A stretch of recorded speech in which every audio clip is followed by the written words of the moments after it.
Good morning. Good morning. Ramesh, she is a bank manager in not Metropolitan, Govichettipalli. He was admitted about a month ago in a moribund state. He was treated locally and he became hypotensive, difficulty in breathing, and was transferred here. And he was in bed number 7 for about 2 weeks. My sincere thanks to my juniors and the anesthetic technician. Anybody here? Anesthetic technician. He was on ventilator because of ART and he was in shock. This is working on me. Does it require? I don't think it is required. And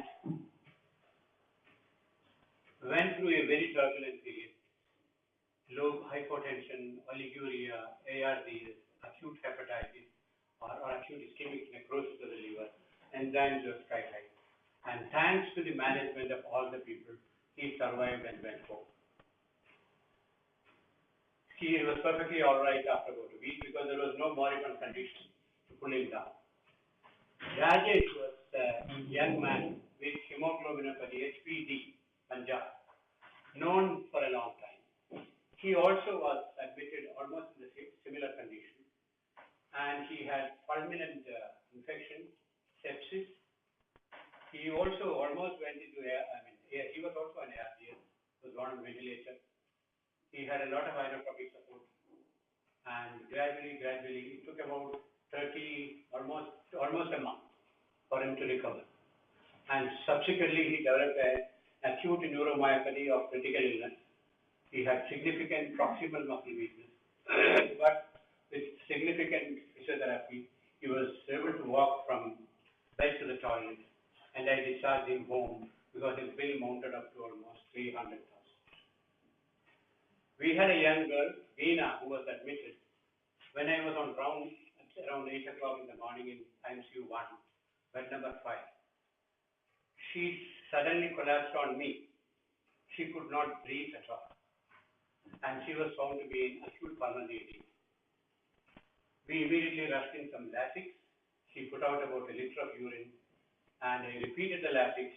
And once she became quiet, I thought that she is better. And then she was on, fortunately, she did not go into ventilation. She was on CPAP for about 2 days, completely recovered, and went home about 1 week ago. So this is what is sepsis. It was, I think I was fortunate that all these 3 people survived. I had a number of cases who died. I will never forgive actually and forget myself, a young man who, much before you were born actually, I think. He was admitted in IMCU 3 now. It was called ICU at that time in KG Hospital about 22 years ago. He was a young man who was brought up by the church. He had married, he had a good job and 2 children. And with fever and body ache, he came. We investigated in detail. He was from the hilly area. For all the organisms, including leptospira, all turned negative, and he died. And the look that sister of charity who brought him up as a child gave me, I will never forgive and forget in my life. Because sepsis is a disease which you do not know how it will turn. So the more you read about sepsis, the more you know how little we know about sepsis. That is why I thought that today I will spend half an hour with you. You are all welcome to contribute whatever your findings are in treatment of or management of sepsis.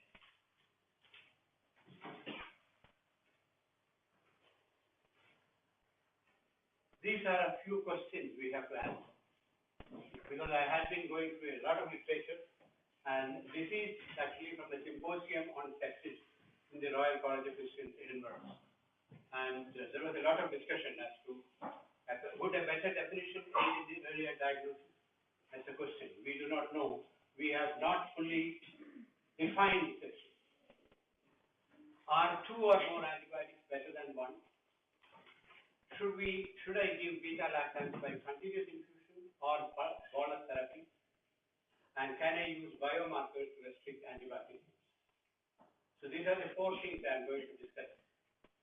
And first is put a better definition in diagnosis, because we now define sepsis as infection plus an organ dysfunction. For example, somebody has got a cellulitis, he develops ARDS, it is sepsis. Somebody has got cellulitis, he develops acute kidney injury, it is sepsis. But even without sepsis or infection, the SIRS, that is systemic inflammatory response syndrome, which consists of temperature, pulse, respiration, and white cell count, and blood glucose level. Okay, we'll come to that in a minute. That increase or decrease in all these parameters can occur in non-infectious conditions. We find people who are admitted anaphylaxis. Just now, Farida, one girl came last night. She was discharged by me 2 weeks ago. At that time, she said that she took some mutton curry and started swelling all over the body, itching all over the body, and had difficulty in breathing. And she was admitted in shock, anaphylactic shock. So there also, there is hypotension, there is tachycardia, there is temperature low, and white cell count maybe go high. But is it sepsis, or is it only signs of inflammatory response syndrome? So we do not really have a definition of sepsis, even in this 2016. That is why we are coming to that. Sepsis was described by Hippocrates. When did Hippocrates live? Anybody? 430 to 360 BC. And he has described sepsis, as you can make out, there is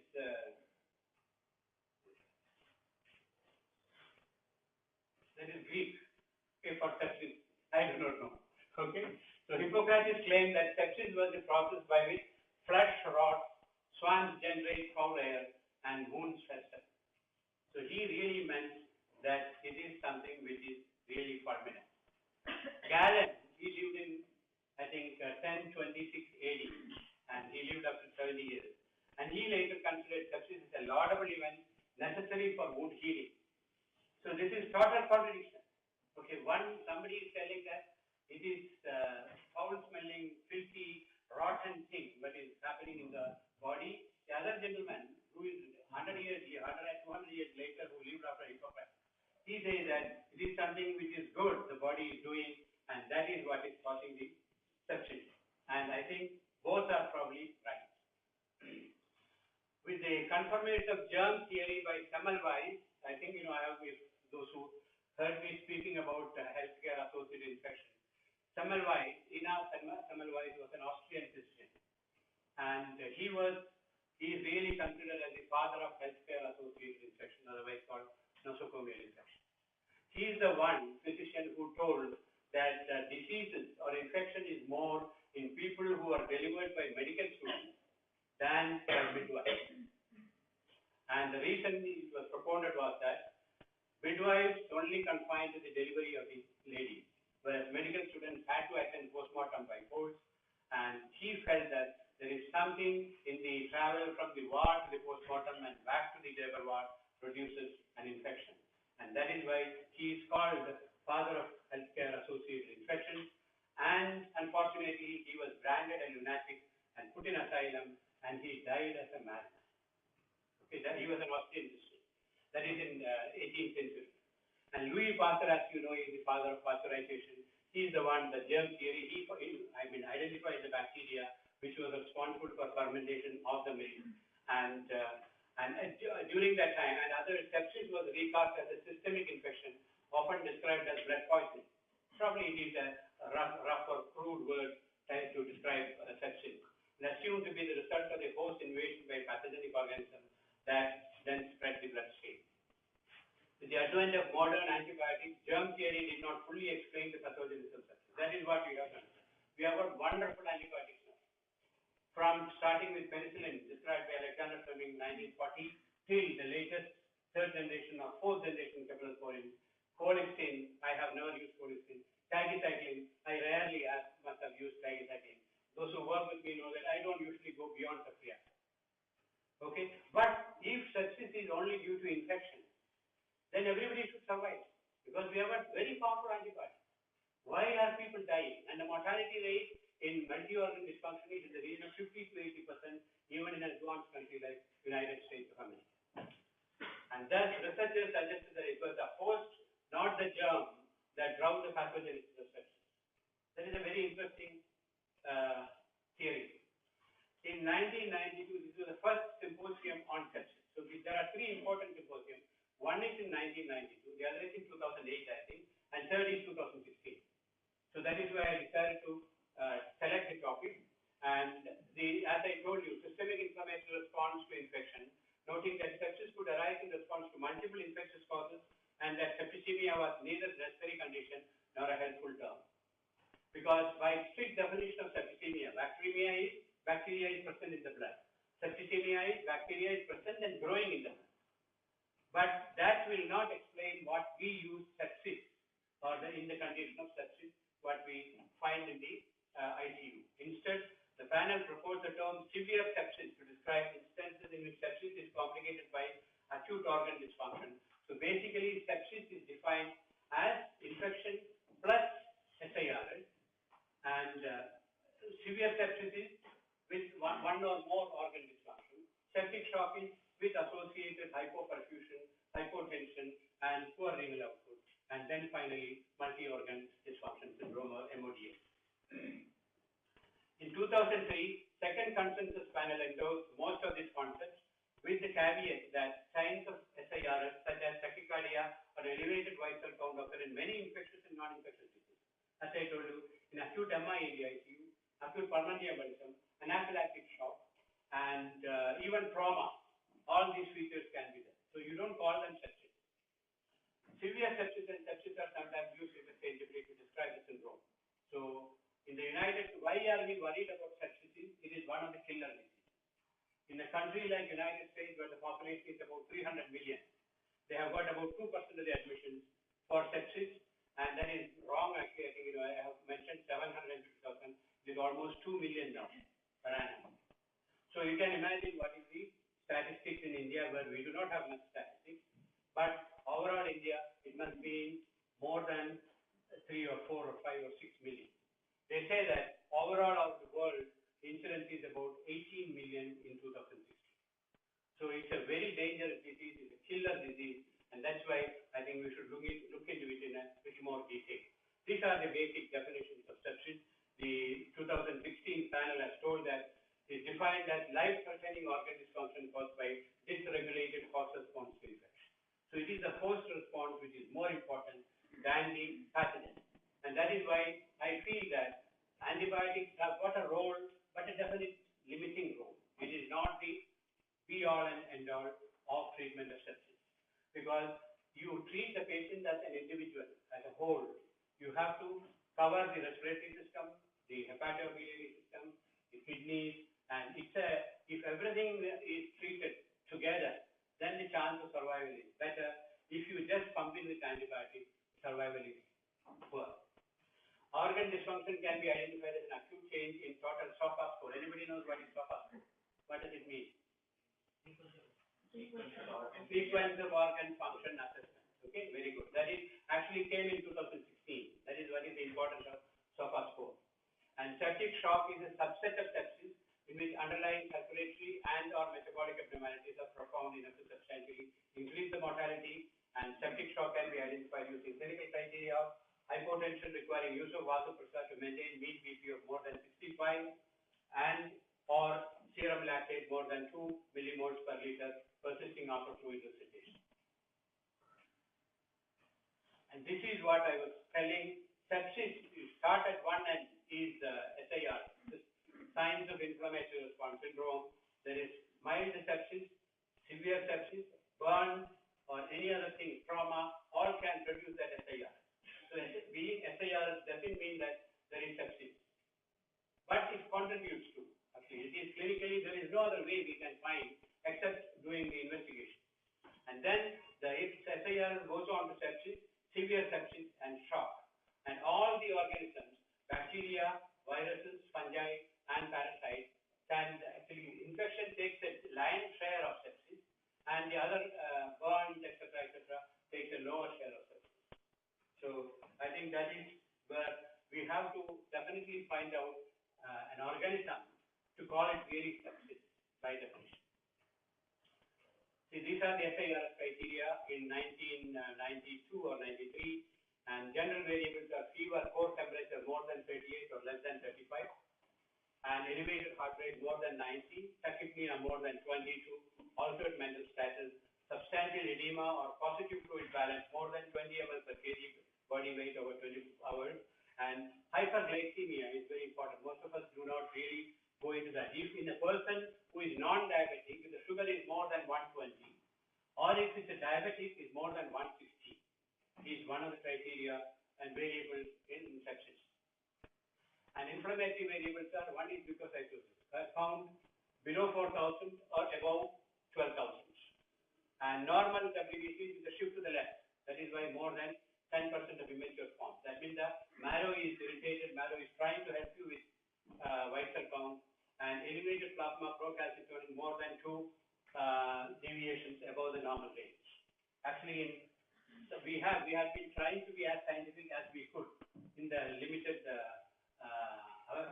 facilities available. So I think in the second case, as I told Rajesh, he had been on antibiotic for a long time. So how long do you give antibiotic is another question in severe sepsis. So they say that if classically a patient is coming to the ICU, usually you have to cover it with gram-positive organism, gram-negative organism, and if it's a pelvic or abdominal sepsis, you cover it with metronidazole. If it is a skin or subcutaneous tissue, trauma, etc., you cover with an anticoagulopropylated. So there are 3 antibiotics initially for 48 hours. By the time culture comes, you change the antibiotic according to the culture sensitivity, and usually continue it for 5 to 7 or 7 to 10 or 10 to 14 days maximum. Beyond that, there is no point in continuing the same antibiotic. So that is what we did. And one of the markers which helps you to see whether the infection is going away is procalcitonin. And the hemodynamic variables, as I told you, arterial hypotension, systolic pressure less than 90, or mean arterial pressure less than 70, and elevated mixed venous saturation 70%, elevated cardiac index 3.5. And these are arterial hypoxemia, acute oliguria, less than 45 ml per hour for at least 2 hours, an increase in creatinine level of more than 0.5, coagulation of hemolysis. It's very important because we quite often forget to do the coagulation profile, because the inflammatory cascade and coagulation cascade go hand in hand. That is why there was a drug which was introduced about 10 years ago called Pigrins, that is protecoidin alpha, which was activated protein C. And about 10 or 15 years ago, when GSK introduced that, and the representative came and sat on me telling that, sir, you have to use that. So one course of Pigrins cost about 5 lakhs of rupees. Okay, so I told that I am not one for that unless you prove me on the paper that it is really saving life. At least 50% of the life is saved, then I will prescribe. And they say that so far our success rate is about 6%. I told that a country like India cannot afford 5 lakhs of rupees. I cannot afford 5 lakhs of rupees. So get me treated. So I'm not going to prescribe that. Fortunately, I stood on my ground, and after 4 or 5 years, now it is removed from the market because they tried maximum in US and they found that the response rate is not adequate. So they told that it is not worth it is to be used. But that taught us a golden valuable thing that the inflammatory cascade and coagulation cascade go hand in hand. And this is actually, I think those who of you are interested in the pathophysiology, going into the, I am as a clinician, I am not interested much in, I should be actually, but I can't make head and tail out of most of the things the physiologists or pathophysiologists say. I think in so many interleukins and so many things, protein receptor activator, etc. But this is in nutshell the description of what the pathology says. The pathogenic factors depends upon the bacterial load. For example, if all these people in the room are given typhoid bacillus orally, not all will develop typhoid. Only 10 or 20% people will develop typhoid. So our genetic makeup, our immune system, and our resistance to organisms all vary. That is why they say that an Asian child is much resistant to common infections than a child born in the Western world. So my grandson came about 3 weeks ago, and within 2 weeks they wanted to take him back to UK because each mosquito bite becomes so big and red and painful. So they do not have any immunity at all. But we are born here, we have, we are upside out here actually. So all the bugs, they will get scared before attacking us. So I think that is very important. The organisms, the bacterial load, virulence of the organism varies from individual to individual, and pathogen-associated molecular patterns. And here, the host factors. For example, you will not get an infection which I may get because I am older, I have got diabetes, and of course, I do not take any steroids, but people, with steroids or HIV, there naturally the incidence of sepsis is much higher. So there they react actually, as you can make out. Every system is affected in that is why they say that sepsis is mainly a disease of the host and depends upon the host. And all the three of my cases survived because I'm sure they were young. Many people above the age of 40 or 45, then they succumb because of various factors. And here actually you can see neuroendocrine regulation. They say that vagus nerve, then when in the sepsis, whatever, whether it is endotoxin or whatever will be the external thing which causes sepsis, it acts through the brain vagus nerve and it stimulates the spleen to release acetylcholine. And acetylcholine stimulates the macrophages. So I think you are welcome to, there's a nice article on sepsis. It's about 2 pages, it's full of all these mechanism of pathophysiological mechanism. And impaired function of immune cells, and then what is it, inhibition of pro-inflammatory cytokines, etc. And here the complement activation, leukocyte activation. Leukocyte activation can act in 2 ways. It is good, it is bad also. And all these things is basically the pathophysiology of sepsis, which I am not going into because I am not competent enough to talk about that. And the diagnosis of sepsis varies from hospital to hospital, doctor to doctor, and time to time. But now, fortunately, as you can make out, one is the blue is the physician assessment. Initially, if there is no sepsis, there is almost concordance that you can relatively safely say that there is no sepsis. But sepsis actually, as you can make out, the diagnostic level is much different from person to person. Whereas septic shock anybody can make out. But this is the area where you have to catch. Once they go into multi-organ dysfunction, the chance of reversal is much less. But before they go into, that is why an adequate urinary output and BP and oxygenation should be always monitored very closely by the ICU people. And this is what is called the SOFA score, otherwise called the organ function assessment score, and which is now very useful. I think this should be pasted in the ICU. I think that is the correct. Have you got it? No. Have you got it? Yeah. Okay. And that is very, very important. And as you can make out, it is graded into 0, 1, 2, 3, and 4. Total score you can get is about 40. And if they say that, why this is important is, if the total score is less than 9, the mortality rate is about 33%. But if it crosses 9, mortality rate is 50 to 80%. So that is very, very important. That is very, very important. So it depends upon respiratory rate. I think our anesthetic colleagues really are handling it in our ICU. It is very well. I am really thankful to you people. I think he has come today also. For all the 3 cases, 2 cases survived, were on ventilator and survived mainly because of that. Then platelet count more than 150, less than 150, and all these are liver. I think I do not remember even this actually. I always give it to my I think juniors actually. I think Sri or Karthikeyan, they will work it out and tell me what is correct and what is wrong. Okay, and so the concept of quick SOFA score came for people like me. Okay, who cannot remember all these liver, platelets, blah blah blah. Okay, so this is if 2 out of the 3 of the following criteria is then the respiratory rate more than 22, altered mental state, that is Glasgow coma scale less than 30, and systolic BP less than 100.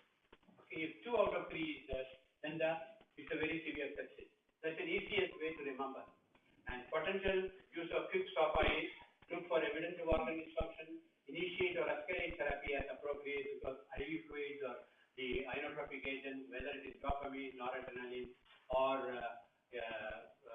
what is that, sabutamine, whatever it is, increase the monitoring and consider referral to critical care. This is everybody should really assess as soon as it should be assessed in the ER when somebody is coming with sepsis, and that you can decide whether to send the patient to the ICU or to the ward.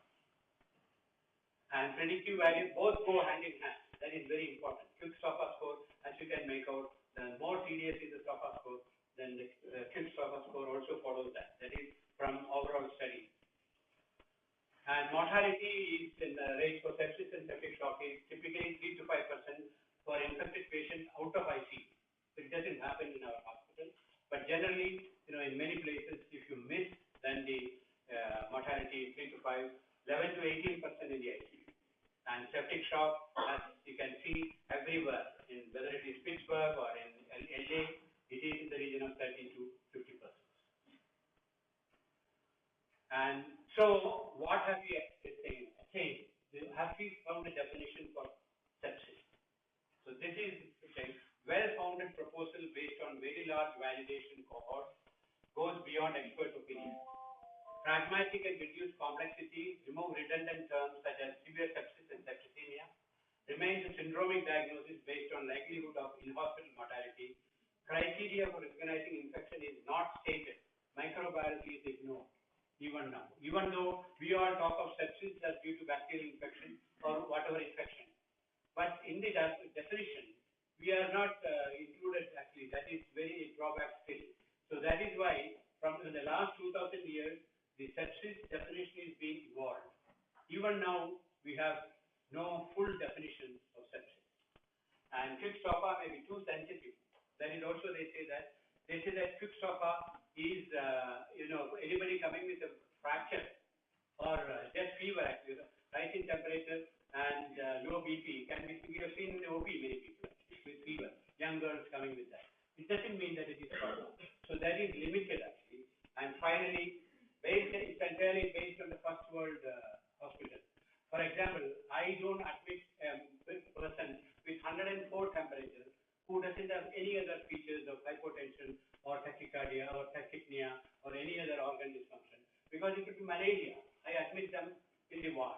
So they say that in the second or developing, that is low and middle income countries, whether it is malaria, dengue, we admit at least 2 or 3 cases every day. We do not admit them in the ICU. We admit them straight in the ward. So I think probably there should be a different approach to this sepsis in the developing countries, and more literature is required. The second question is, are 2 or more antibiotics better than 1? It's still undecided. As I mentioned earlier, I think initially when anybody comes to you with the sepsis in the ICU, start with to cover gram-positive, gram-negative, and anaerobes or staphylococcus, and then immediately step down to the single antibiotic, depending upon the culture. Okay, and then continue with that, as I told you, 5 to 7. That is what is the consensus. And combination empirical therapy, as I was entering, I think Ramasamy was talking about pneumonia. In the all over the world now, the lung association's recommendation is for community acquired pneumonia, we give augmentin, that is clavulinate with amoxicillin plus clarithromycin. Okay, that is a standard recommendation. May vary. Yesterday I had a meeting here on antibiotic resistance in this hospital, what we are planning to do, what we are going to give according to our sensitivity pattern. KG hospital sensitivity pattern, Klebsiella ranks very high in hospital-acquired infection, including the So we are going to have our own protocol. That has to be done all over the world, but it's not happening in a country like India. Maybe because large population, less manpower, whatever it is. So empirical combination therapy should not be administered more than 3 to 5 days. That is the recommendation of the International Septic Society. De-escalation is the most appropriate single therapy should be performed. And as you can make out, there is not much difference in the mortality in the graph. One is the top one is the combined therapy, the other is monotherapy. No, I think there is hardly any difference. So I think you feel happy if you give more than one antibiotic. But really, strictly speaking, it doesn't carry much weight. And the randomized controlled trial of monotherapy with combination therapy in sepsis shows no difference. Then all these graph showing that. Survival is almost equal. Third question is, should I give beta-lactam by continuous infusion? Here actually we are giving by bolus. Okay. So, but the articles say that there is a minimal advantage over continuous infusion of all the beta-lactam antibiotics.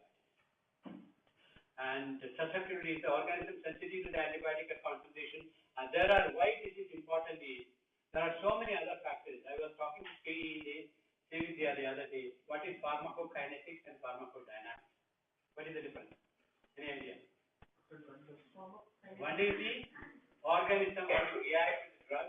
The other is how the drug reacts to the organism. So there is a nice, I don't know, I think that picture is there actually. I'm not sure. No, I don't think it is there. This is basically, it is not there. And I think I missed that picture. There is one thing which says that in sepsis, it is not a concentration of the antibiotic alone that is important. Because as you know, there is potent vasodilation in sepsis. That is why septic shock is very difficult to treat. Because there is fluid collects in the periphery. There is leakage of the fluid from the system. There is leakage of the protein from the system. So most of the drugs are protein bound. When the protein escapes, the value which is shown may not be really reaching the cell. Same way, because of the polyserocytes or leakage of the fluid from either to the lung or in the ascites or whatever it is, the antibiotic may be flushed up from the system. So even though the blood level may show, it is not really as effective as it occurs in a young person without a sepsis. So that you have to understand. So I think that there is a nice addition. I think I missed it somewhere actually. And there is hardly any difference between mortality in continuous therapy and intensive therapy. But still, the continuous therapy has got some advantage. As you can say, mortality rate is 19.6, and in the combined therapy 26.3. And finally, can I use biomarkers to restrict antibiotic use? And the answer is probably yes. Yes, because that helps. Antimicrobial regimen should be reassessed daily by potential de-escalation, because I think they are all toxins. As I always say, they are poison. Most of the medicines are poison. Okay? Because there is no English medicine without a side effect prescribed. Starting from aspirin, one dose of aspirin can kill people. And so any other medicine which has come will have its own side effect.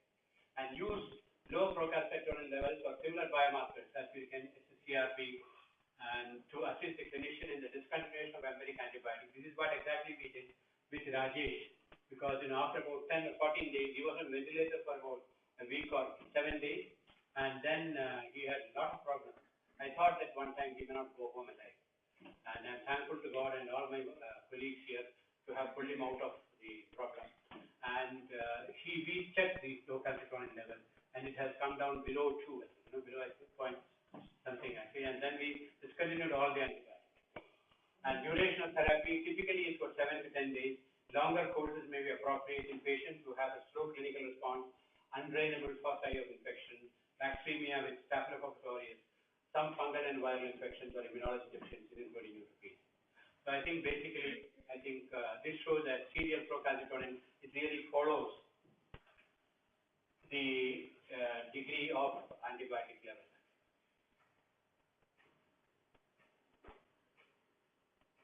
But if it's an undifferentiated infection, this doesn't have that. I think that is it today. Thank you very much. Any question, if I know, I will be happy to answer, but otherwise, thank you.